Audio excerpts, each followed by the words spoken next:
Hey, what's going on, people? So this weekend really got me going. It's scary how much power the media has, but people wonder why I'm a skeptic. People wonder why I don't believe the narrative.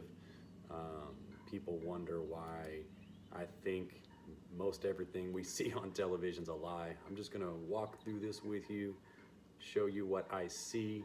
Doesn't make me right. Question this yourself or don't question this. Call me crazy, whatever you want to do. Um, but I'm just going to show you what I see and do, like I said, do with this information or these questions whatever you wish, but at least you will understand why I'm a skeptic and why I don't believe. I'm a non-believer. I don't believe the narrative.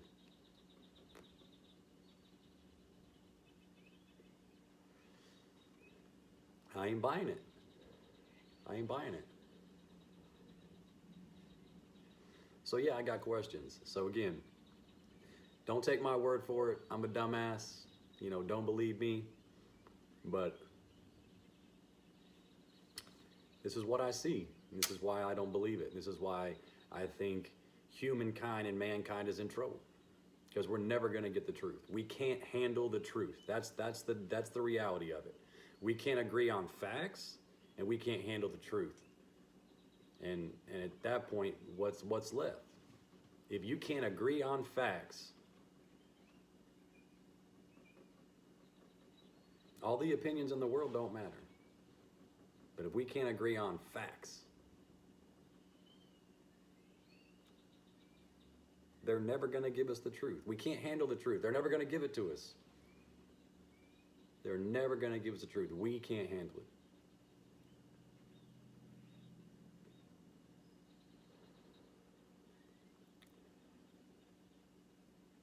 So I'm just going to watch these videos that are readily available to anybody and everybody.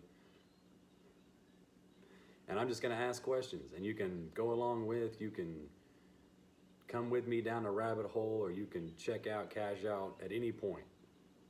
I'm just going to call them as I sees them. And like I said, you can call me crazy. You can send me a email. You can post on this video of how incorrect and how stupid I am, whatever the case is. But at least explain it to me. I'm dumb enough to be curious. So at least if I'm putting myself out there like a dumbass, you can not treat me like a dumbass in public and just send me the answer. Send me the truth. If I'm wrong, send me the truth. Or if there's an answer to one of these questions out there, send it to me, because I'm curious. I'm a curious guy. And if I'm wrong, I like being correct. I like being right. So if I'm wrong, please correct me. Shine some light on this situation for me, because I don't get it. I don't understand. So let's take a little trip down a rabbit hole. What do you say?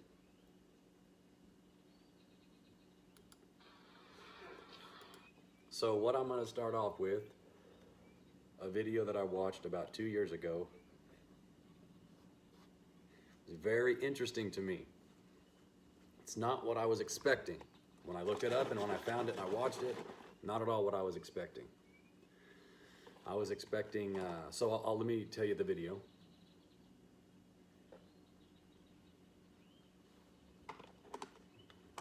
The Apollo 11 press conference. Yes, that's right. The Apollo 11 press conference. That is the manned mission sent to the moon that Neil Armstrong was on. So, man landed on the moon, the Apollo 11 mission, the press conference of when these men spoke to the press afterward. And actually, I'm curious of something. I want to know how long it was between the time they landed and the time they did this press conference, because they were in some kind of weird quarantine. Think about that.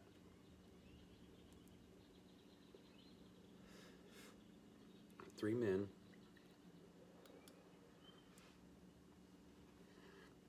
had to be in these proper airtight, atmospheric, exact, replicated environment. Whether they were in their spacesuit or in the shuttle, they had to be in this replicated environment to survive, right? So technically they were in a simulated Earth's atmosphere the entire time they were gone, And then when they got back, they had to be quarantined. Or whatever the word is, let's find it out. We're going down, like I said, we're going down a rabbit hole together.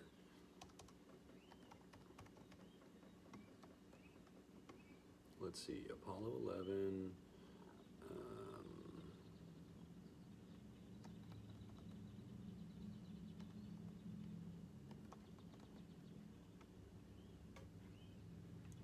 Okay, so here we go. In quarantine. Second most searched thing. Let's find this out. Spent 3 weeks in quarantine. Shit, that seems like a long time. Just in case of moon plague. Oh, wow, there it is. Moon plague.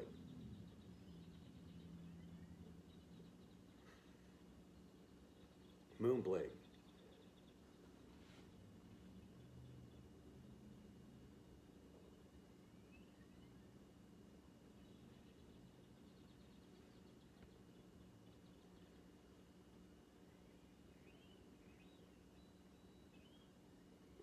I have a feeling this is going to come up again later, but that's unusual. Moon plague, 3 weeks, but they were allegedly, assumably, presumably in a simulated Earth's atmosphere the entire time, or they wouldn't have survived. I mean, the temperature had to be perfect, the humidity had to be perfect. Their environment inside this space shuttle and their spacesuit had to be perfect. So what are they being quarantined for? I mean, the outside of the space shuttle that they returned in might need to be quarantined, but allegedly everything burned off of it. So I'm not understanding what's happening here.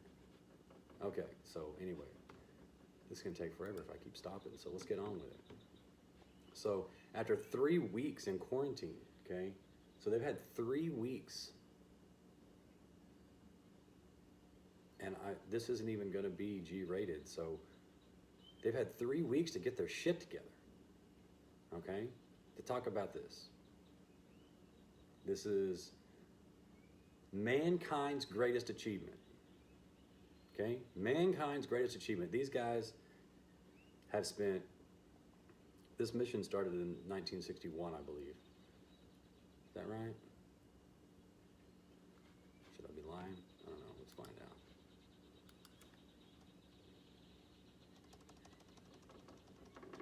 Are we going to trust Wikipedia on this one?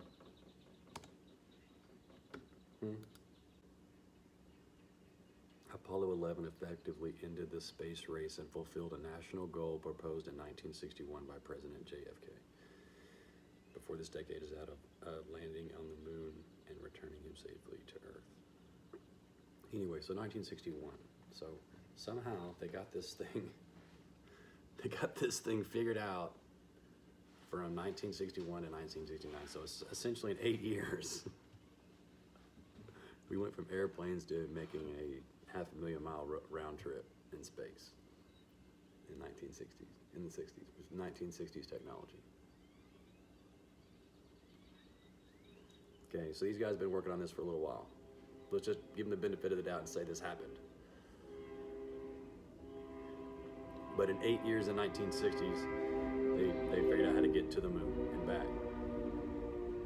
Give them the benefit of the doubt. Then they quarantined these dudes for 3 weeks. Okay, so they've had 3 weeks to figure this out. All right, I'm expecting to see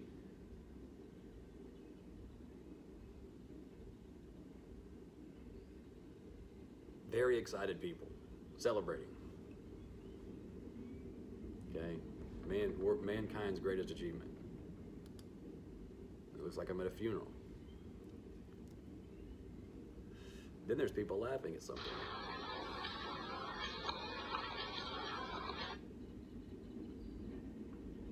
Let's just go through it together. I'm a curious guy.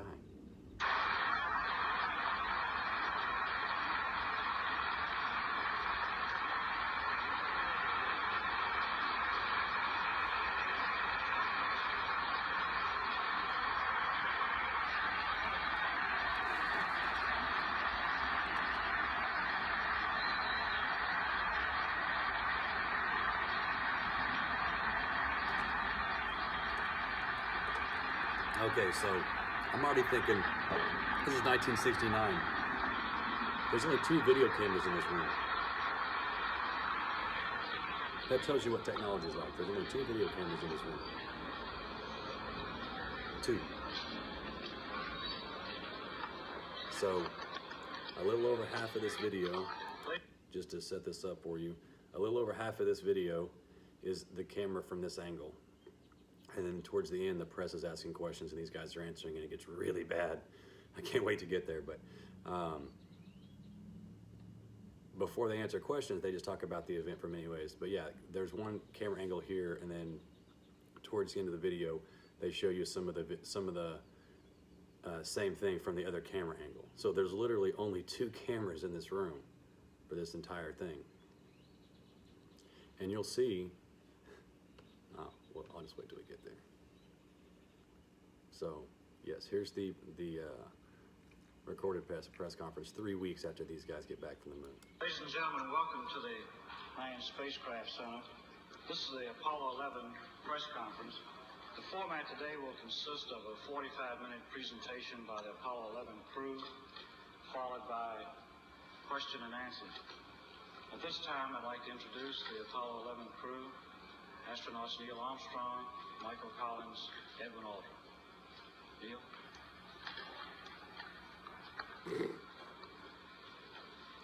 was our pleasure to have participated in one great adventure.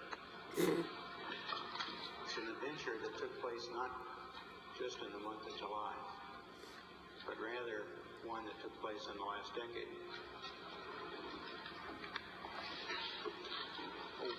We all here and the people listening in today had the opportunity to share that adventure over its developing and unfolding in the past months and years.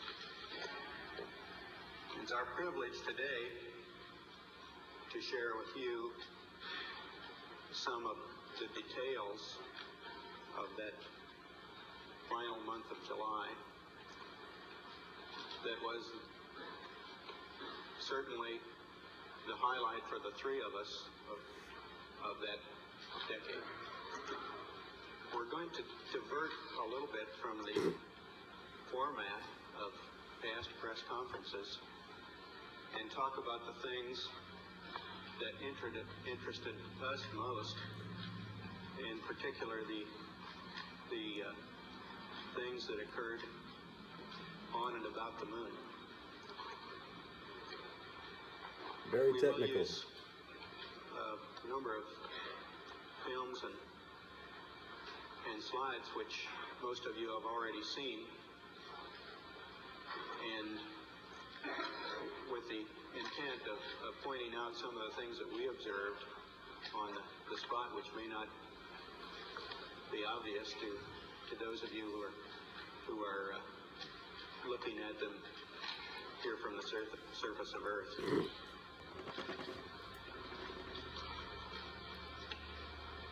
The flight, as you know, started promptly. And I think that was characteristic of all the events of the flight. The Saturn gave us one magnificent ride, both into Earth orbit and on a trajectory to the moon.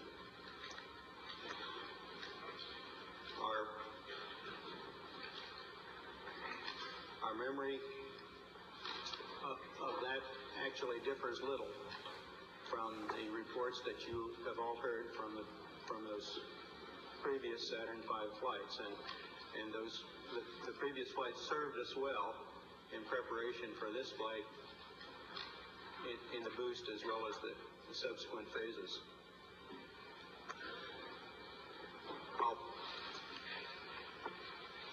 We would like to skip directly to the translunar coast phase, and They skipping straight to why are they skipping straight to that? undocking. Why are they skipping straight to that? That seems like a lot of hurdles to overcome for me. Like, I mean, you're talking like a 250,000 mile journey, and they're just like, we're just gonna skip that. like 1969, 250,000 mile journey. And we're just gonna, I mean, I can't pull out of my driveway without somebody hitting me. Like, I have to avoid car accidents every time I get in the car.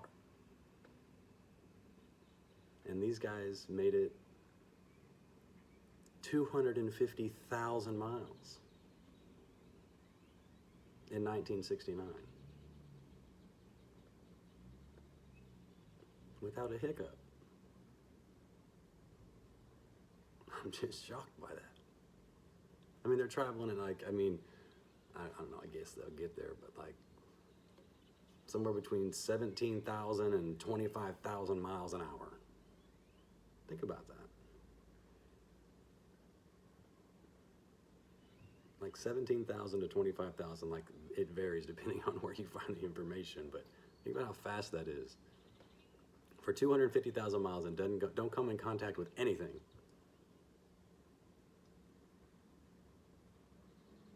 In 1969. Like, I'm impressed by that. That's an impressive feat. To get there, just no problem, no big deal. Just like this is an everyday thing for us. We got this. That's a huge hurdle for me. 1969. I mean, I have a car that was built in 1968. Okay. And you're telling me 250,000 mile journey in 1969 when we were using chalkboards.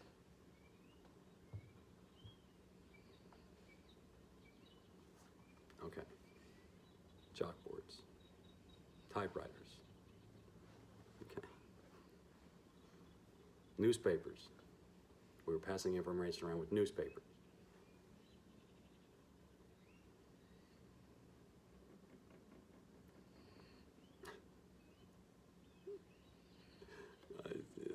Okay. We're just gonna skip it. The transposition and docking Okay. sequence. Okay, we're already there, I guess. No, we're already at the moon, so let's just skip that.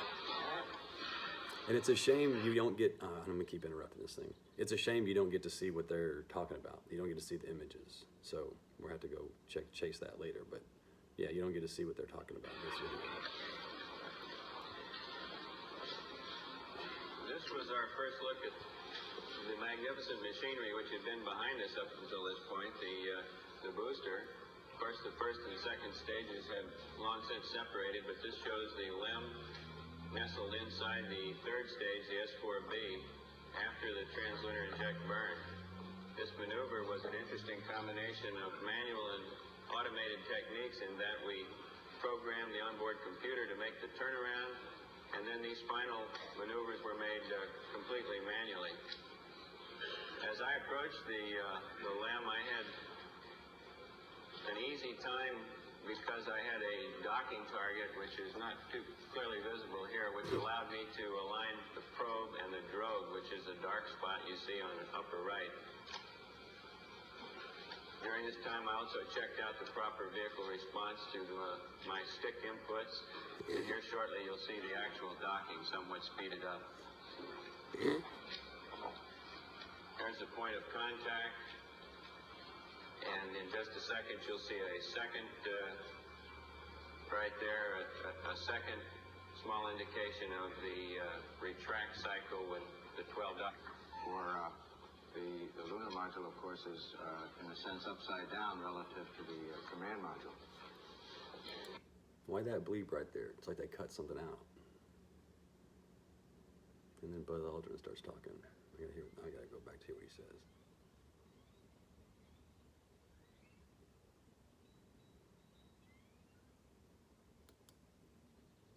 The retract cycle with the 12 dock. For the lunar module, of course, is in a sense upside down relative to the command module. This is in lunar orbit, showing the separation of the lunar module from the command module as viewed through my window. This was a busy time for me in that I was taking these motion pictures through the right-hand window. At the same time, I was taking still photos through the left-hand window, and also flying my vehicle and probably poorly, and taking a close look at the LEM as he turned around. My most important job here was to make sure that all his landing gear were down and properly locked prior to his. Gives you a better idea of the detail available with the 70 millimeter. Of course, this is a still, and shows the LEM either right side up or. Okay, so making this relative to people's professions, there's a lot of photographers out there. Like, what caliber of film is 70 millimeter? What are we talking about here? That's not my specialty, but like just use your expertise. Like 70 millimeter doesn't sound like a lot to me. So this is the technology that we had at the time, and we sent somebody to the moon. Okay, so just think about how advanced technology is right now. Upside down, I'm not sure which. It looks more like, to me, it looks more like a praying mantis than it does a first-class flying machine in this view, but it was a beautiful piece of machinery. The landing gear are at the top, and you can see the probes which indicate lunar contact as thin wires extending upward.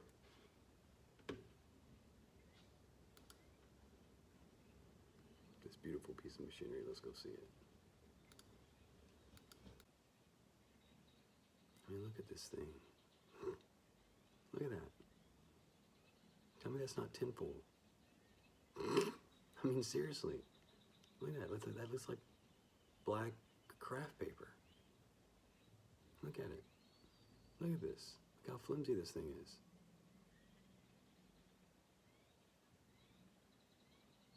Like, everybody knows what craftsmanship looks like right now. Like, what is this trash? You put this on the moon? Tinfoil and craft paper?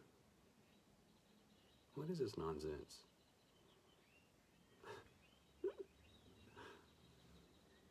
I mean, look at this. This looks like rigs. This looks like pulleys. Look at that. What is that? What are those for? Look at that. It's like where you put strings or something. Passes through right there. It passes through right there. I mean, what are you talking about?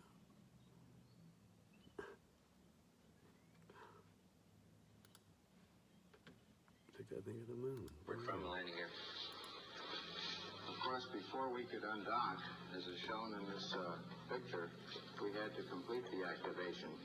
Now, the day before we undocked, we entered the LEM and went through an entire switch configuration check, and we exercised the various communication modes. In retrospect, since we did have a little bit of communication problems on the following day during powered descent, we would recommend that we might make a more thorough check of this on the day before descent. On the day that we did finally enter the LEM for the landing maneuver, we went through a staggered sequence of suiting, and we found that with all the simulations that we had run back here in Houston, or with Houston tied with our simulations in the Cape, that we were quite confident that we would be able to complete this LEM activation in a given time period, which was approximately 4 hours. We managed to get 30 minutes ahead of the time, and it allowed us to get a more accurate platform alignment check at one point. Platform alignment check. More accurate. After the undocking maneuver, we went through a brief radar check, and then the command module executed a 2 foot per second maneuver away from us so that we would both be able to independently exercise our guidance system through a star alignment check, which we did following this separation maneuver. Star alignment check. Now, this occurred in a vicinity close to the landing site, and you can see at this point the command module is traveling right over the center of our targeted point. Is approaching now what we call the cat's paw. Following this separation maneuver on the backside of the moon, we made a descent orbit insertion, which is slightly over 70 foot per second maneuver that lowers our altitude down to 50,000 feet. We had 2 guidance systems working for us, and perfectly. Both of them agreed extremely closely as to the results of this maneuver. Following this, we used the radar to confirm the actual departure rate from the command module. This is a view of the descent trajectory area as viewed through the LEM window during our activation. In the bottom right of the photograph is the crater Maskelyne, and in the bottom center is the final phases of the descent. The landing area What is that all about? itself is in the smooth Are they, like, trajectory area as cutting viewed out through the parts they LEM don't window like, or during what? our activation. In the Are they bottom getting too right far off of topic? the They're photograph is they're the editing crater it, editing Maskelyne, it, and in the bottom editing. center is the final phases of the descent. Everybody knows what that is. That's an edit. The landing area itself is in the smooth area at the top of the picture, just before we arrive at the shadow, or what's called the terminator. We had seen a number of pictures from Apollos 8 and 10, which gave us an excellent understanding of the ground track over which we would pass during the descent. We're now looking out the right-hand window of the crater, and there's Maskelyne W. It occurred approximately 2 to 3 seconds late, and degraded our ability to determine not only our altitude and altitude rate in the final phases, but also, and probably more importantly, our translational velocities over the ground. It's quite important not to stub your toe during the final phases of touchdown. And How scientific was that? I gotta take that in one more time. That was technical. our altitude and altitude That went over my head. That was so technical it went over my head. I gotta hear that rate in again. the final phases, but also, and probably more importantly, our translational velocities over the ground. It's quite important not to stub your toe during the final phases of touchdown. And once settled on the surface, the dust cleared immediately, and we had an exploit.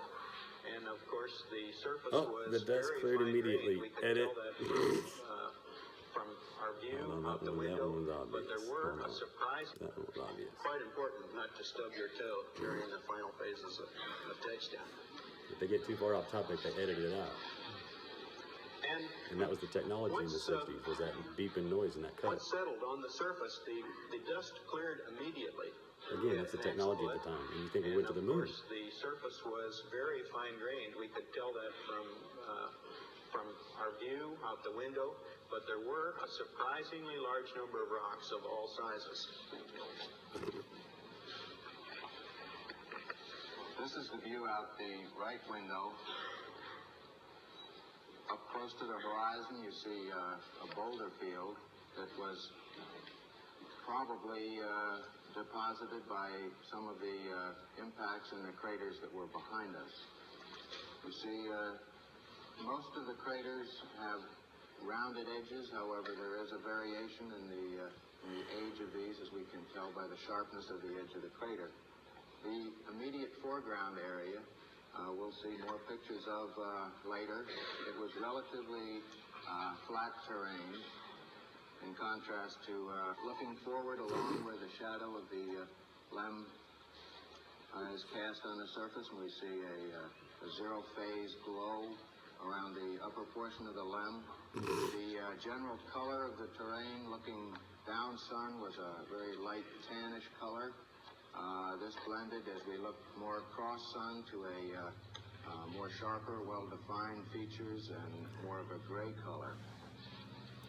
During the initial time period after touchdown, we went through various sequences to prepare us for immediate abort or liftoff if we found that that was necessary. We found we had to vent the fuel and oxidizer manifolds a good bit earlier than we had thought.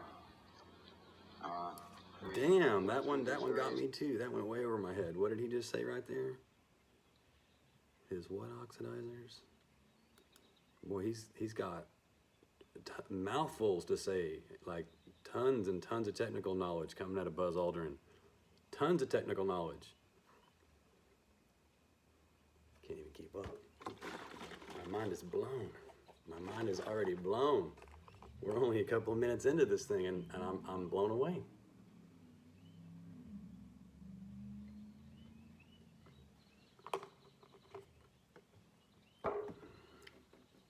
I can't wait. Features and I can't wait. more of a gray color.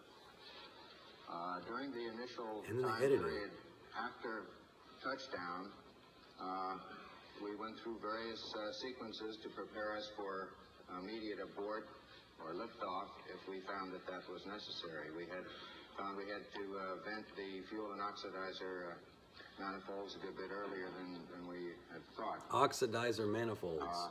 We went through these various checks and prepared for one liftoff that would occur about 21 minutes after the beginning of powered descent. The ground gave us a stay during this period. We did not have to make use of that. We then proceeded at that point into our simulated countdown, which consisted of checking our guidance systems. We made use of a gravity align feature where the inertial platform of the primary guidance would use the gravity vector to determine the local vertical. We would then compare this with the alignments that we had previously. We also made use of the stars through the telescope and aligning a crosshair by rotating the field of view until the crosshair superimposed on the star. This would give us the angular measurement of the star within the field of view of the telescope. We then determine the distance out by aligning another reticle spiral to this. We went through an averaging technique on board and then fed this information into the computer, and this came up with our various alignment checks. This was all in preparation for a possible liftoff that would occur about 2 hours after touchdown as Mike and Columbia came over for the first revolution. The ground network gave us a stay, and we continued briefly through the remainder of this checklist in our simulated countdown. And at this point, What was that? What was that?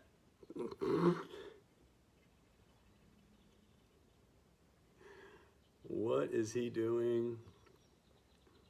Okay, somebody's got to be watching Neil Armstrong. It couldn't be just me. Somebody else saw that. Buzz Aldrin is so far off topic right now. He is just having his 15 minutes of fame right now. in preparation for a Watch possible Neil. liftoff He's that freaking would out. occur about 2 hours after touchdown as Mike and Columbia came over for the first revolution. The ground network gave us He's trying to signal somebody. stay, and we continued. He's trying to briefly move. He's through trying the to signal remainder of this somebody. checklist and Or his our mic's not simulated working. countdown. And at this point, we terminated and powered down many systems on board the spacecraft, and Something's going on went into there. an E period. What was he talking about? Anyways, I got lost on Neil. I wasn't even paying attention to what he was saying. That would occur about 2 hours after touchdown as Mike and Columbia came over for the first revolution. First revolution. The ground network gave us a stay, and we continued briefly through the remainder of this checklist in our simulated countdown. And at this point, we terminated and powered down many systems on board the spacecraft and went into an E period.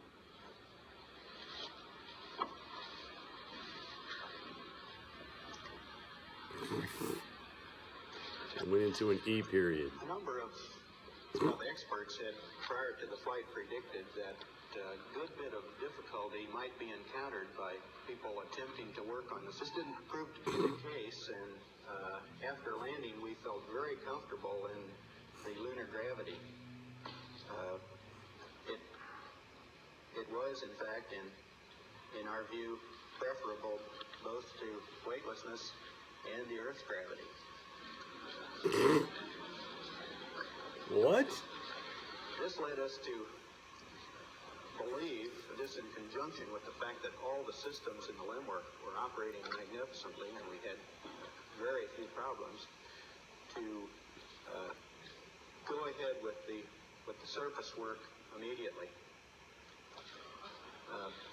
We predicted that we might be ready to leave the limb by 8 o'clock, but those of you who followed on the ground recognize we missed our estimate by a good deal. Okay. This was due to a number of factors. One, we had house cleaning to perform, food packages, flight plans, and all the items that we'd used in the previous descent to be stowed out of the way and prior to depressurizing the lunar module. It took longer to depressurize the lunar module than we had anticipated, and it also took longer to get the cooling units in our backpacks operating than we had expected. In substance, it took us approximately an hour longer to get ready than we had predicted. Than we had predicted. When Oh, somebody's we actually everybody's uncomfortable again. descended the ladder, it was found almost to like- be very much like the It's almost like they have earpieces or something. It's like somebody's talking to them, and they're telling them, like, trying to get him to say something or stop saying something. I don't know. It's weird. Even earlier when he was like stuttering, it's like he was trying to repeat what somebody was telling him in his ear. But they all get uncomfortable at the same time. It's funny. lunar gravity simulations we had performed here on Earth. Lunar No gravity difficulty simulation. was encountered in descending the ladder. The last step was about 3.5 feet from the surface, and we're somewhat concerned that we might have difficulty in re-entering the limb at the end of our activity period. So we practiced that before doing the exercise of bringing the camera down, which took the subsequent surface pictures. Here you see the camera being lowered on what might be called a Brooklyn clothesline. What? I was operating quite carefully here because immediately to my right and off the picture was a 6-foot deep crater, and I was somewhat concerned about losing my balance on the steep slopes. The other item of interest in the very early stages of the EVA, should it have been cut short for some unknown reason, was the job of bringing back a sample of the lunar rocks. And these photographs show the collection of that initial sample into a small bag, and then that bag being deposited in my pocket. This was the first of a number of times when we found two men were a great help. Dude, I quickly yeah. put up the TV camera. Okay, hold on. What just happened right there? Collected, put it in a bag, and then put it in my pocket. He's smirking when he says it. Then something they're displaying. Everybody starts laughing at him, and he's like, "Hey, quickly put up my camera." It's like they busted him with the camera. It's like they could tell something was faked. Wonder what the picture was, dang it. The job of bringing back a sample of the lunar rocks, and these photographs show the collection of that initial sample into a small bag, and then that bag being deposited in my pocket. This was the first of a number of times when we found two men were a great help. I quickly put up the TV camera. It's like they busted him cheating. Look, he's embarrassed. He's embarrassed. They caught him. So whatever, I want to know what that picture is. It's like they busted him. I quickly put up my TV camera. It's like they all knew. They were all laughing. What is that picture? I want to know. I want to know. I wonder what it is. Everybody's laughing. What is it? Oh, I wish I could see what that is. Everybody's laughing. I quickly put up my TV camera. You know that's good. You know that's good. What is it? And then, more leisurely, but Buzz and I joined together to erect the American flag. We found on a number of occasions that we were able to help each other in many ways on the surface. You probably recall the times that I got my foot caught in the television cable and Buzz was able to help me extract it without falling down. Help me extract it without falling down. How technical is that? Pick up the TV camera wire. We had some difficulty at first getting the pole of the flag to remain into the surface. You can tell, look, it's like somebody's talking to him. Watch him. Watch Neil. Golly, that's so weird. It's so weird. Watch him. Vision cable. It's like Buzz somebody's was able talking. to It's like help he's me fixing his extract it earpiece or trying to... without falling down. Watch him. He's talking. Like, hurry up and say something. He's doing his ear. He's hitting him. At first, getting the pole of the flag to remain into the surface. It's so awkward. In penetrating the surface, we found that most objects would go down about 5, maybe 6 inches, and then it would meet with a gradual resistance. Gradual. At the same time, there was not much of a supporting force on either side. They're so uncomfortable we had to lean again. the flag All of back them. Slightly. All of them. They're all in order uncomfortable for it again. To maintain this position. Why is that? Why is that? Getting the pole of the flag to remain into the surface. In penetrating the surface, we found that most objects would go down about 5, maybe 6 inches, and then it would meet with a gradual resistance. At the same time, there was not much of a supporting force on either side, so we had to lean the flag back slightly in order for it to maintain this position. We had to lean So the many flag people have done so much to maintain this to position. give us this opportunity to place this American flag on the surface. To me, it was one of the prouder moments of my life to be able to stand there and quickly salute the flag. The rest of the activity seemed... One of the hold on. You're standing on the moon is one of the prouder your moments. You mean okay. One of the prouder moments of your life to look at that American flag on the moon.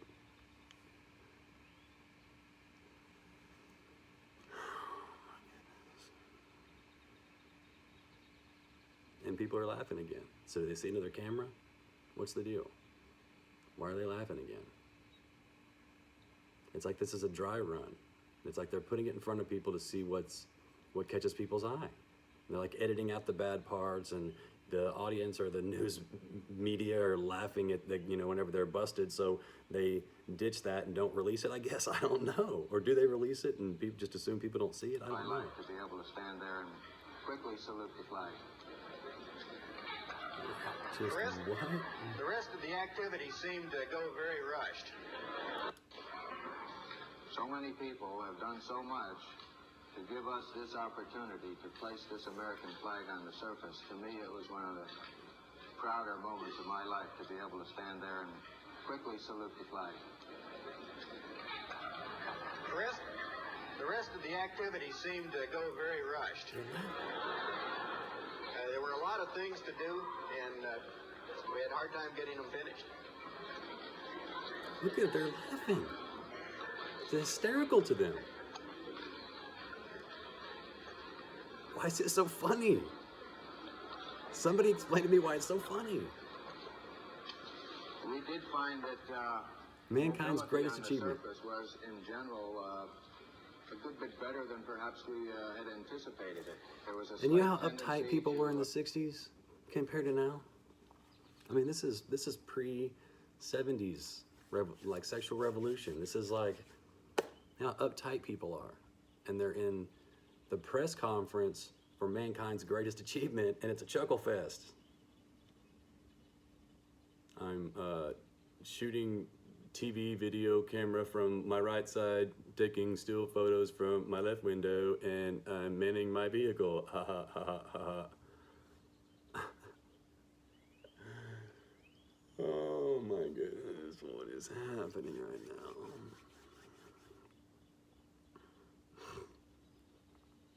What are we doing? What are we doing? The rest of the activity seemed to go very rushed. There were a lot of things to do, and we had a hard time getting them finished. There's a lot of things to do. We had a hard time getting. It sounds like that movie, Old School. Go to Home Depot, Bed Bath and Beyond. I don't know if we're gonna have enough time. I don't know if we're gonna have enough time for Bed Bath and Beyond, Home Depot. We had a lot of things to do. We had to do our chores. What are these guys talking about? We had a lot of stuff to do and not a lot of time to do it. My life to be able to stand there and quickly salute the flag. The rest of the activity seemed to go very rushed.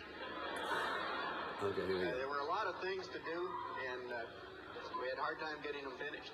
Ooh, I had a hard time getting them finished. Dude, people are laughing hysterically at this. I mean, that woman can't control herself. We did find that mobility on the surface was, in general, a good bit better than perhaps we had anticipated it. There was a slight tendency to be more nearly toward the rear of a neutral, stable position. I gotta pause it. There's a train coming by my house. It's gonna be loud, so I don't want that to interrupt what Mr. Buzz is saying here. I'm gonna rewind that too, because that was interesting. Rear of a neutral, stable position. Is that what he said? We're gonna go back and listen to it anyway. It's just so scientific, so technical. It's just all these big words are going over my head, you know what I mean?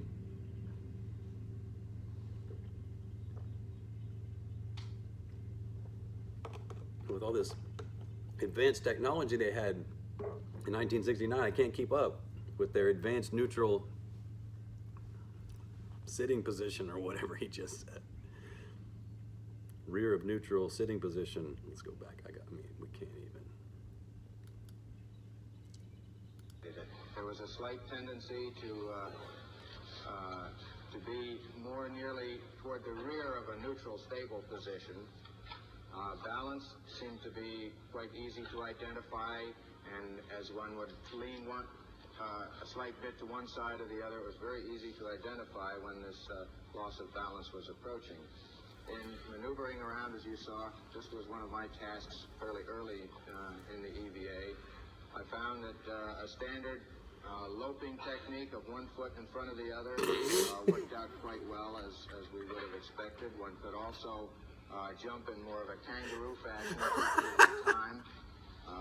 This seemed to work. Whoop! Nope, no, they're like, well, he's way off the topic. Hold on. Yeah, it's a good time for a break. Oh my goodness. And people say they believe this because they saw it on TV. Because they saw it on TV. Are you listening to what these people are saying? Did you listen to what he just said? And then they edited it. They said, no, stop right there. He said enough. On to the next.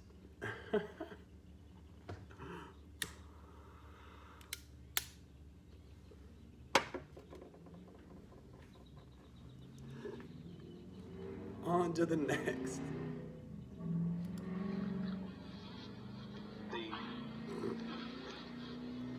The surface, as we said, was fine-grained with lots of rocks in it. It took footprints very well, and the footprints stayed in place.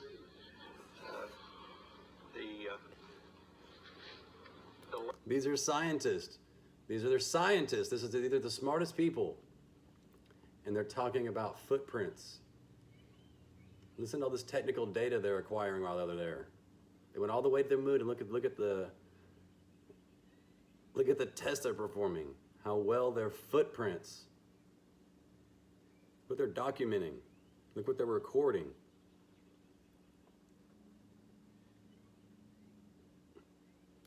limb was in good shape and exhibited no damage from the landing or the descent. It's a picture of the ladder with the well-known plaque on the primary strut. Primary strut. There was a question as to whether the limb would sink in up to its knees. It didn't, as you can see. The foot pad sunk in perhaps an inch or two. And the probe in this picture was folded over and sticks up through the sand in the bottom right-hand corner, showing that we were indeed traveling slightly sideways at touchdown.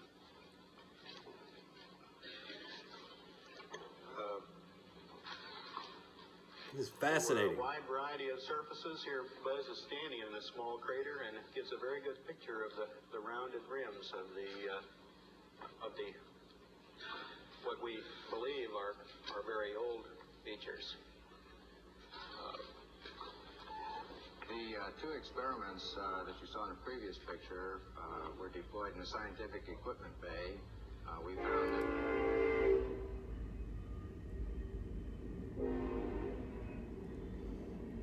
I gotta go back to that edit anyway. They just get rambling and then they just edit it. I mean, they edit out what they're like. Now he's rambling in the wrong direction. Nope, can't say that. There were a wide variety of surfaces. Here, Buzz is standing in a small crater, and it gives a very good picture of the rounded rims of the what we believe are very old features. the two experiments that you saw. Starts talking about how old the features are on the moon. What we believe are very old features. And it cuts to this guy. Well, these two experiments. The previous picture were deployed in the scientific equipment bay. We found that getting them down produced no significant problems.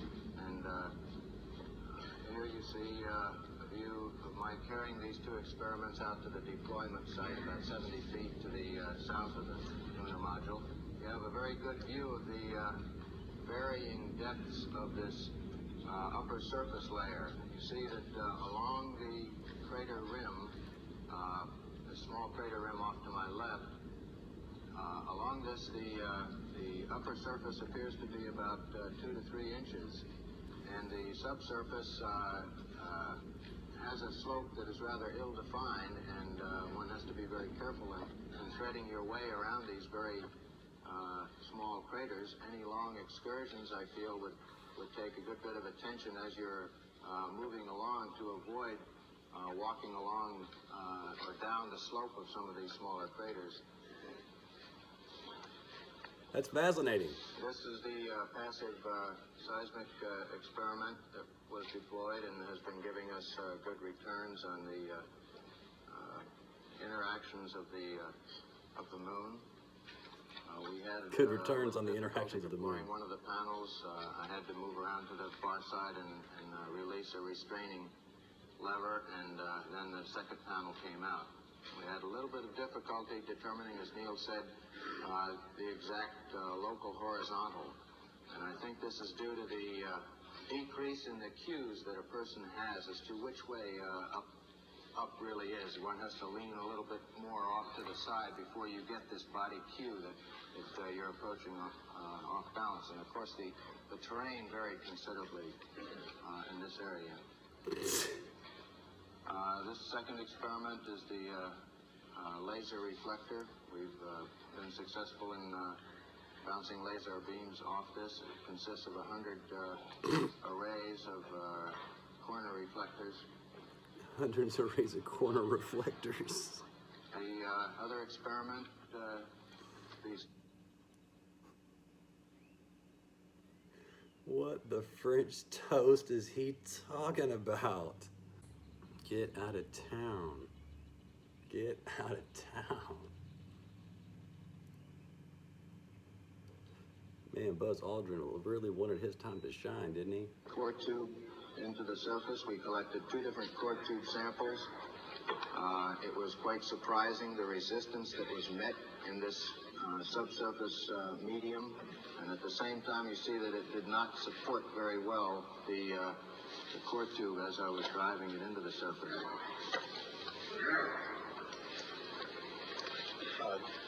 This is a close, a double picture. It's actually a stereo picture of A stereo fine picture. particulate material in the moon. This was taken. Is that like surround sound for photographs? A stereo picture?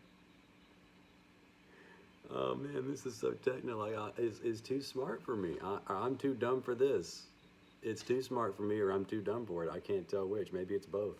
Maybe it's just a yes. Yes, both. I'm too dumb and it's too smart. This is actually a stereo picture. What? This is a close, a double picture. It's actually a stereo picture. A double picture. It's actually a stereo picture. Of fine particulate material in the moon. This was taken from glass, and the analysis of the cause for that characteristic is of extreme interest to the scientific community. Second picture taken with that scientific camera shows the nature of the clods of lunar surface material. And this picture shows the 80-foot crater, which that you observed earlier in the motion picture footage during the final phases of descent. We had very much hoped that this crater would be deep enough to show the lunar bedrock. It was about 15 or 20 feet deep, and although there are rocks in the bottom, there are no evidences on the inner walls of actually getting a picture or a view of the lunar bedrock. What is he talking about? We deposited several items Lunar on the bedrock. lunar surface. I'm sure you're aware of these. One was a disk with 73 messages from nations of the world. There was a patch from Apollo 1 and various medals from the cosmonauts. We also elected as a crew to deposit a symbol which was representative of our patch, that is the U.S. Eagle carrying the olive branch to the lunar surface, and we thought it was appropriate to deposit this replica of the olive branch before we left. This, after re-entering the limb, we could see the effects of her in the area where the majority of the walking took place. However, in the left side of the picture where it is not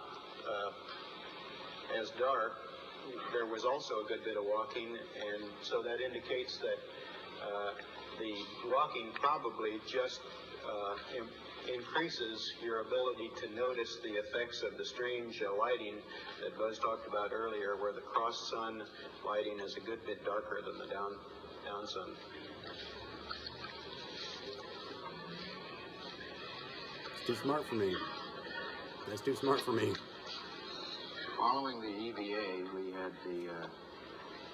we had a sleep period, which, in a word, didn't go quite as well as we thought it might. We found it was quite difficult to keep warm when we pulled. Rather difficult for us to sleep. You see, mounted in the right-hand window, the 16-millimeter camera, as it was mounted for taking the pictures on the surface. Following the sleep period, as we're approaching the liftoff point, we progressed with a gradual power-up of the lunar module, which included another star alignment up in front of the instrument panel that was used to record the various messages that were sent up to us, the whole host of numbers for the particular maneuvers that were coming up that we would copy down. We'd log these on that sort of a data sheet. What? We progressed with a gradual power-up of the lunar module, which included another star alignment up in front of the instrument panel that was used to record the various messages that were sent up to us, the whole host of numbers for the particular maneuvers that were coming up that we would copy down. We'd log these on that sort of a data sheet.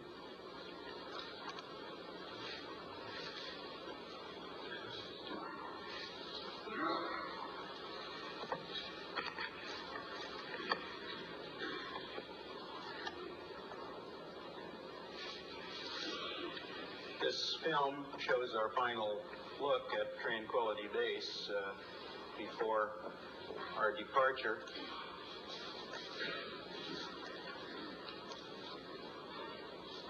And the ascent was a great pleasure. It was very smooth. We were very, very pleased to have that engine light up.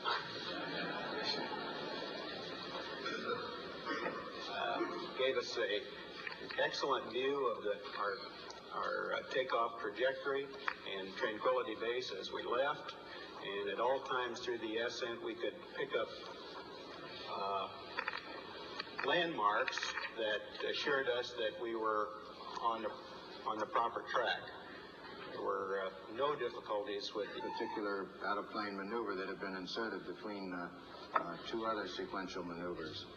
In comparison with many simulator runs, we found that this was about as perfect a rendezvous as we could have asked for. He's laughing. Michael Collins is laughing at something.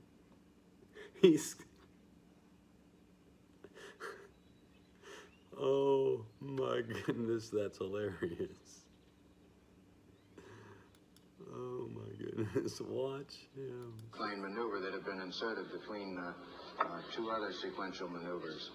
In comparison with many simulator runs, we found that this was about as perfect a rendezvous as we could have asked for. He's like, oh shit.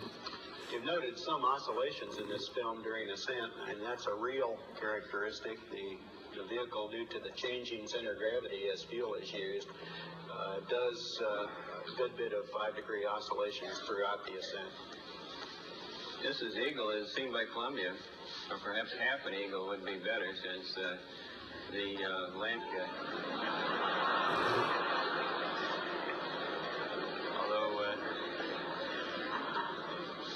although we were far from home, we were a lot closer to it than the pure distance might indicate. Neil's making the initial maneuvers here to get turned around, and then again I do the final docking. This is somewhat swifter than real time. To probe the dark funnel on the top of the limb, and the docking target below it and to the left in the lighter portion of the limb. As Buzz said, the rendezvous was absolutely beautiful. They came up from below absolutely as if they were riding on a rail. There was absolutely no disturbance or any off-nominal effects during the last part of the rendezvous.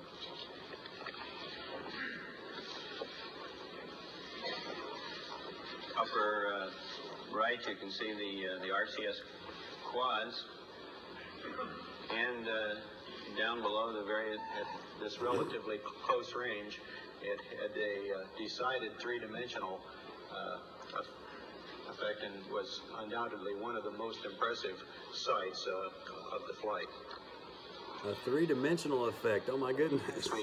As we left the moon after a successful TEI, this is the view that we observed. I think that, at least from where I sit here on the stage, the colors that you see there are quite everybody the view got uncomfortable. That we observed. Oh, he's like, oh shit. I think that decided three-dimensional oh, that's all so good. One of the most impressive sights. You can see the RCS quads, and down below at this relatively close range, it had a decided three-dimensional effect and was undoubtedly one of the most impressive sights of the flight. Three-dimensional effect. What was he expecting? 4-dimensional or 2-dimensional? as we left the moon after a successful TEI, this is the view that we observed. I think that, at least from where I sit here on the stage, the colors that you see there are quite close to being actually representative of the moon as seen from that distance. We were sorry to see the moon go, but we were certainly glad to see that Earth returned. We took a large number of photographs of the Earth on the way out and back, and had our wristwatches set on Houston time. An interesting use can be made of that. If you were looking at this picture and you looked at your watch and your watch said 7 o'clock in the evening, then you'd know that Houston is about 7 o'clock from the evening, and it's about an hour away from sunset. So it would be about 1/24th of an Earth's circumference away from the shadow, which is just about 15 degrees there. So at any time, by looking at a wristwatch and looking down at the Earth, we knew what was underneath the clouds, and it aided us in some ways in picking out what we should be seeing. We could see a large number of details on the Earth's surface, certainly all the continents and islands and details, many of which you followed perhaps in our discussions over the radio communications. But it was interesting to us to find out how well we could observe weather patterns on not only the worldwide scale, which you see here, but in specific localities. This particular shot does show the coast of North America, the equatorial cloud layers, what we think is probably intertropical. Good morning, everyone. Let's remember why What we think is we can all probably do amazing things on our intertropical, own. and But then it together, we bleeps. can do so much more. Damn it. I hope that was part of the Change is a team commercial. sport. I hope We'd they be didn't put honored to any be of on a team that. with you.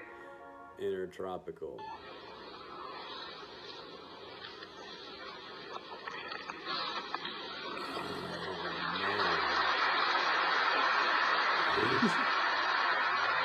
Intertropical.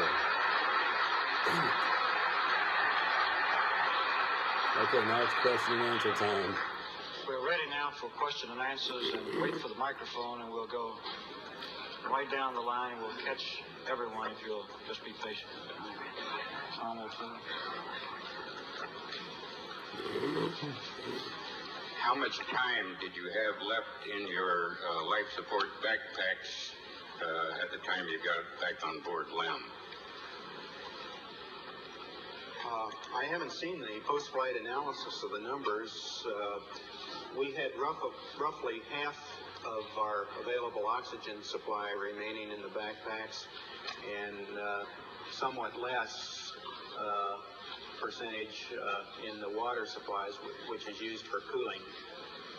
Of course, particularly on our first experience with the use of that backpack on the lunar surface, we were interested in conserving a good bit of margin in case we had difficulty with closing the hatch or repressurizing the LEM, or had any difficulties with getting the systems operating again in the normal fashion inside the cockpit. Colonel Aldrin and Mr. Armstrong, when President Nixon made his phone call to you on the moon, it looked like the two of you suddenly stopped doing everything and stood there and listened and talked to him. It looked there for a moment like you might have been a little bit aware of what was going on. You weren't busy. Was there ever a moment on the moon when either one of you were just a little bit spellbound by what was going on? About 2.5 hours.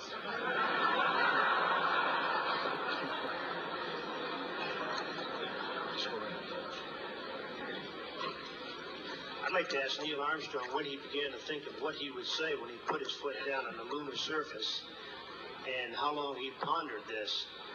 How long he The pondered statement it. about a small step for man, gigantic leap for mankind. Yes, I did think about it It was not extemporaneous, neither was it planned. It evolved during the conduct of the flight, and I decided what the words would be while we were on the lunar surface just prior to leaving the land. I'd like to ask Neil Armstrong and Buzz Aldrin, and I'm not quite sure how to ask this question, but when you first stepped on the moon, did it strike you as you were stepping on a piece of the Earth, or sort of what your inner feelings were, whether you felt you were standing in a desert, or this was really another world, or how you felt at that point? Well, there was no question in our minds where we were. We'd been orbiting around the moon for quite a while. At the same time, we have experienced 16G before. We've been exposed to some degree to the lighting that we saw. However, this was, in my case, an extremely foreign situation with the stark nature of the light and dark conditions. And of course, we first set foot on the moon in the dark, shadowy area. How do you view space exploration as a relative priority compared with the pressing needs of the domestic society and the world community at large? Well, of course, we all recognize that the world is continually to neglect any of those areas, and we certainly don't feel that it's our place to neglect space exploration. There was a lot of discussion during the flight, during the descent Operation. Now, I don't think that either the ground people or ourselves really anticipated that this would happen. It was not a serious program alarm. It just told us that for a brief instant, the computer was reaching a point of being trying to solve these particular problems. We wanted to be able to look out the window to identify the features as they came up so that we would be able to pinpoint just where in the landing ellipse the computer was taking us. Buzz was carrying on a rapid-fire conversation with the computer at that point, but I think we really have to give the credit to the control center in this case. They were the people that really came. What your feelings are, is that perhaps the most difficult part of the mission, or are you looking forward to it? Well, certainly the part that we're least prepared to handle.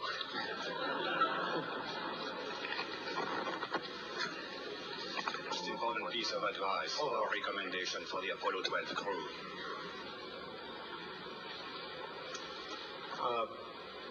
More and more dexterity with arms moving and fingers moving.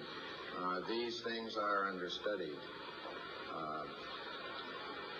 Of course, the Apollo 12 mission will have two different periods of EVA, one early in the mission and a sleep period, and then another EVA following that. We've, in general, looked at their plans, and we talked to them about the duration.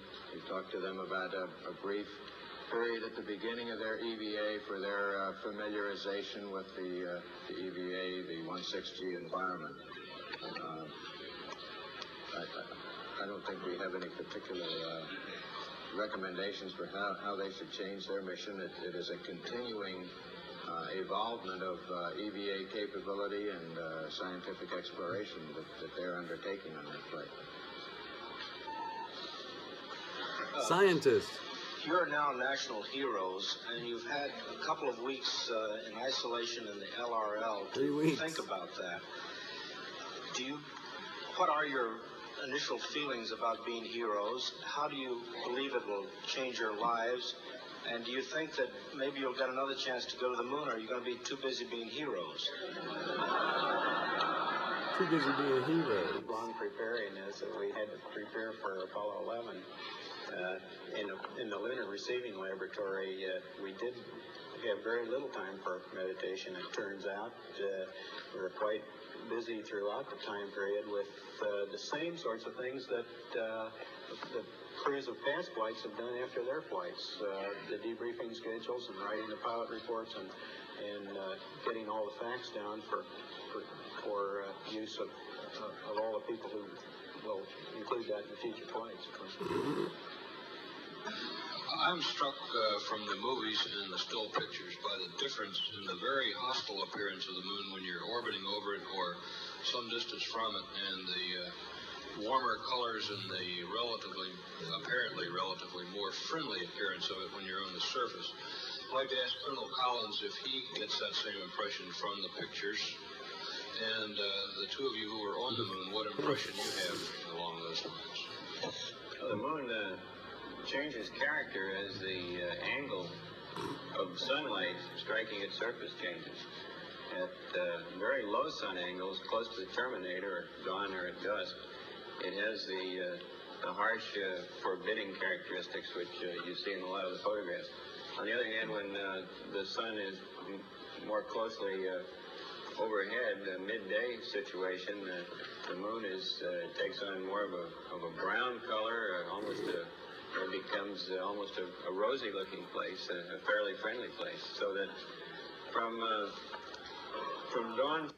Hold on, since whenever has the sun hitting the moon made it look rosy? No, when the sun hits the moon, it's bright white. What are you talking about? Oh my goodness, that's what a full moon is a bright white sun hits the moon. Oh my goodness, what is happening right now? What is this dude talking about? The sun is more closely overhead, a midday situation. The moon takes on more of a brown color, it becomes almost a rosy-looking place, a fairly friendly place. So that from dawn through midday through dusk, you run the whole gamut of it. It starts out very forbidding, becomes friendly, and then becomes forbidding again as the sun dissipates. Well, Beep. I think it requires some very pinpoint determination of the orbit that the vehicle is in before it begins powered descent, and this requires extreme care in this is what defines the air ellipse where we. This guy's doodling. Man's greatest achievement. This dude's at the press conference, one of the couple hundred people in the world, and he's doodling.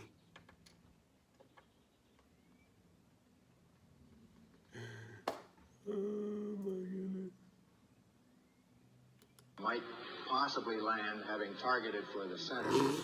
Now, the ability to be able to control where you are requires that you be able to identify features.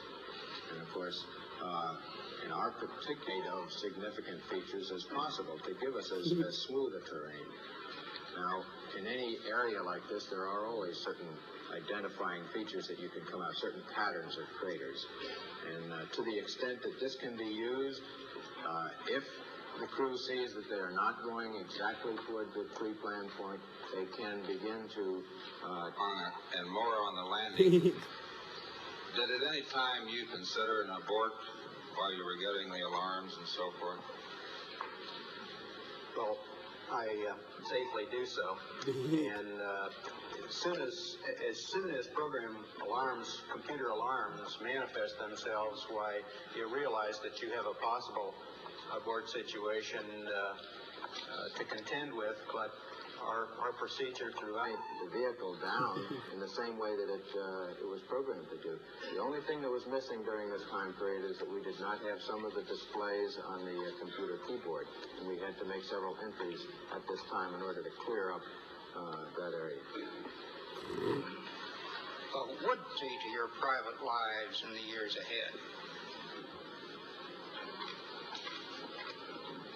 I wish I knew the answer. But I think the landings of the type that are presently considered for the next number of flights are appropriate to the conclusions that we reached as a result of both our descent work and work on that we are able to investigate the variety of types of landing sites that they hope to accomplish. I have two brief questions I'd like to ask, if I may. When you were carrying out that incredible moonwalk, did you find that the surface was equally firm anywhere, or were there harder and softer spots that you could detect? And secondly, when you looked up at the sky, could you actually see the stars and the solar corona in spite of the glare? In rather flat regions, the footprint would penetrate perhaps a half an inch or sometimes only a quarter of an inch, and gave a very firm response. In other regions near the edges of these craters, we could find that the foot would sink down maybe 2, 3, possibly 4 inches. And in the slope, of course, the various edges of the footprint might go on up to 6 or 7 inches, and compacting this material would tend to produce a slight sideways motion as it was compacted on the material underneath it. So we feel that you cannot always tell just by looking at the terrain what the exact resistance will be as your foot sinks into a point of firm contact. So one must be quite cautious in moving around in this rough terrain. We were never able to see stars from the lunar surface or on the daylight side of the moon by eye without looking through the optics. I don't recall during the period of time that we were photographing the solar corona what stars we could see. I don't remember seeing any. Neil, you were what was that? a little bit concerned, you said, about stuff. Okay. He jumped right in there and got real specific about that star thing too. That was weird. So let's just start. Yeah, he got weird. He said that weird, didn't he? And then as soon as Michael Collins said something, Neil got weird. Neil got real weird. Watch him. Produce a slight sideways motion as it was compacted on the material underneath it. But Neil's got to jump on the star thing. Watch it. You cannot always tell just by looking at the terrain what the exact resistance will be as your foot sinks into a point of firm contact. So one must be quite cautious in moving around in this rough terrain. We were never able to see stars from the lunar surface or on the daylight side of the moon by eye without looking through the optics. I don't recall during the period of time that we were photographing the solar corona what stars we could see. I don't remember seeing any. Neil, you were a little bit concerned, you said, about stubbing your... He got really weird. He got weirded out, like, shut the front door, right? How's anybody getting along with this shit? Greatest achievement in mankind's history.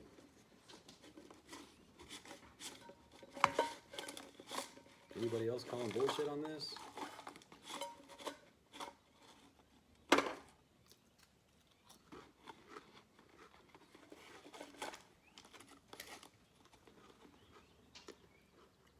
Just me? I'm calling bullshit. Tow at the point of landing because the surface was obscured by dust. Do you see any way around that kind of problem for future landings on the moon?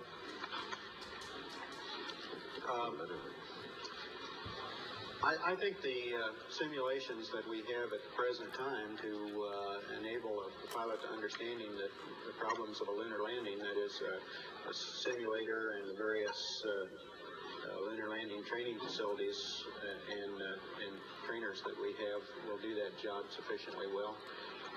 Above that, I think it's just a matter of pilot experience. Of course, the little bit of dispersions in the maneuvers, such as the DLI burn on the backside of that ignition, and there is no way of compensating until you get to final phase for that error.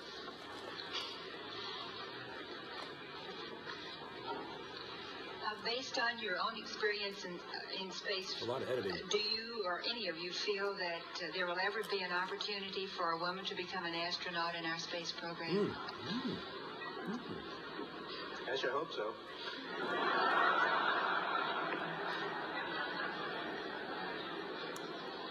I'd like to refer back to something that Neil Armstrong said a while back, that there was so much out there you would like to have done.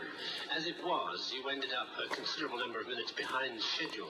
Is that because the schedule was overloaded for the EVA, or can we expect all astronauts, when they reach the moon for the first time, to enjoy themselves and spend as much time doing so as you seem to? We plead guilty to enjoying ourselves. As Buzz mentioned earlier, we're recommending that we start future EVAs with a 15 or 20 minute period to get these kinds of things out of the way. Get used to the surface and what you see, adapt to the 16G and maneuvering around, and probably we just included a little more in the early phase than we were actually able to do. Two questions. Where did the weird sounds, including the sirens and whistles, come from during the trans-Earth coast?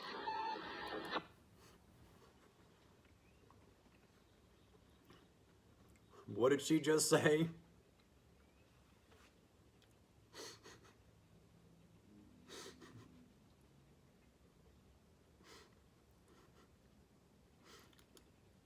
What did she just say? Included a little more in the early phase than we were actually able to do. Two questions. Where did the weird sounds, including the sirens and whistles, come from during the trans-Earth Sirens and whistles. coast? Edit. Much more pronounced. Edit. Edit. For Mr. Armstrong. Sirens and whistles. Had you planned to take over semi-manual control, or was it all? Sirens and whistles. Weird sound. Sirens and whistles.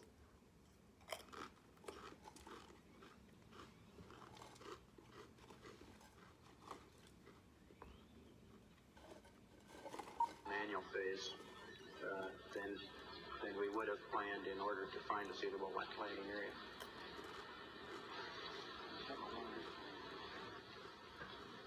Many of us and many other people in many places have speculated on the meaning of this first landing on another body in space. Would each of you give us your estimate of what is the meaning of this to all of us? Look at this guy. Look at him. Try that. He said, hey, do you want to try that? They weren't expecting that question. That was not in the script. That was not in the script, my man.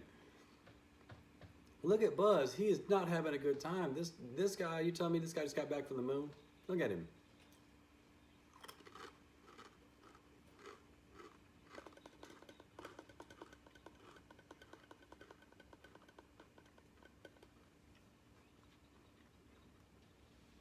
This man just got back from the moon. They just asked him, these three guys, what does this mean to the world? He says to him, just watch it. Just watch it. Of what is the meaning of this to all of us?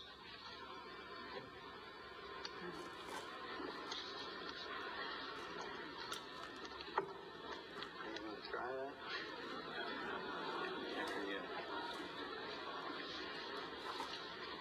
Well, I believe that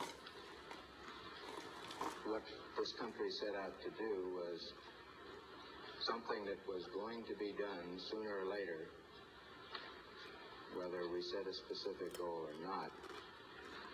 I believe that from the early space flights, we demonstrated a potential to carry out this type of a mission.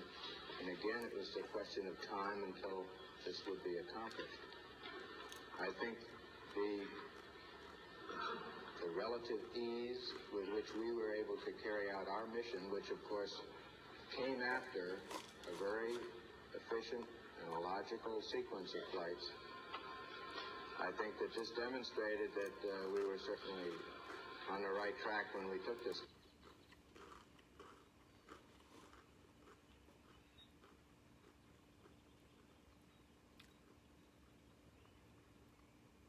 A logical sequence.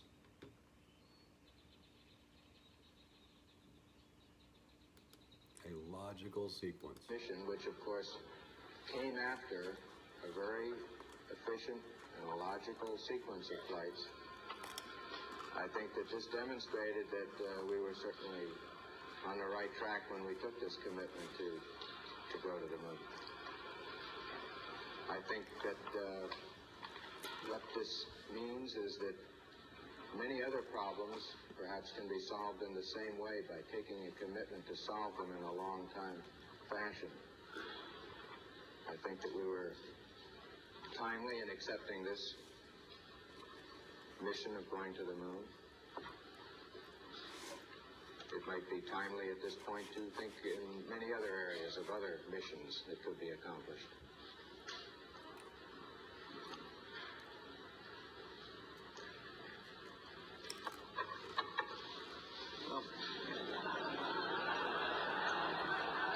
Everybody looking at me? Well, to me, there are near and far-term aspects to it. On the near term, I think it's a technical triumph for this country to have said what it was going to do a number of years ago, and then by golly do it, just like we said we were going to do it. By golly, do it. Not just by golly. Perhaps purely technical, but also a triumph for the nation's overall determination, will, economy, attention to detail, and 1,001 other factors that went into it. That's short term. I think long term, we find for the first time that man has the flexibility or the option of either walking this planet or some other planet, be it the moon or Mars or I don't know where. I think it's He said it's technical, and like somebody says in here, no, it's because of the American people. Say something about the American people. a technical triumph for this country to have said what it was going to do a number of years ago, and then by golly do it, just like we said we were going to do it. Not just perhaps purely technical, but also a triumph for the nation's overall determination, will, economy, attention to detail, and 1,001 other factors that went into it. That's short term. I think long term, we find for the first time that man has the flexibility or the option of either walking this planet or some other planet, be it the moon or Mars or I don't know where. And I'm poorly equipped to evaluate where that may lead us to. Look at him. It's like he's at a funeral. I just see it as a beginning. Not just this flight, but in this program, which has really been a very short piece of human history. An instant in history, the entire program. It's a beginning of a new age. Neil, how much descent fuel did you have left when you actually shut down?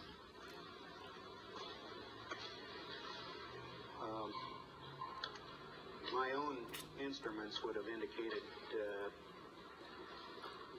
less than 30 seconds, probably something like 15 or 20 seconds. I think the analysis of made here on the ground indicates something more than that. Probably greater than 30 seconds, 40 or 45. That docking. Could you tell us precisely what was going on at that time? Where you docked and then... Are you referring to the lunar orbit docking when... Mr. Armstrong, during the last few minutes there, There's a lot of edits before right the there. landing, when the program was... Less than 30 seconds, probably something like 15 or 20 seconds. I think the analysis of made here on the ground indicates something more than that. Probably greater than 30 seconds, 40 or 45. That docking. Could you tell us precisely what was going on at that time? Where you docked and then... are you referring to the lunar orbit docking when... Mr. Armstrong, during the last few minutes there, before the landing, when the program was... Just edit, and then claps. Not impressed. Not impressed. That's chapter 1. We'll see what's next.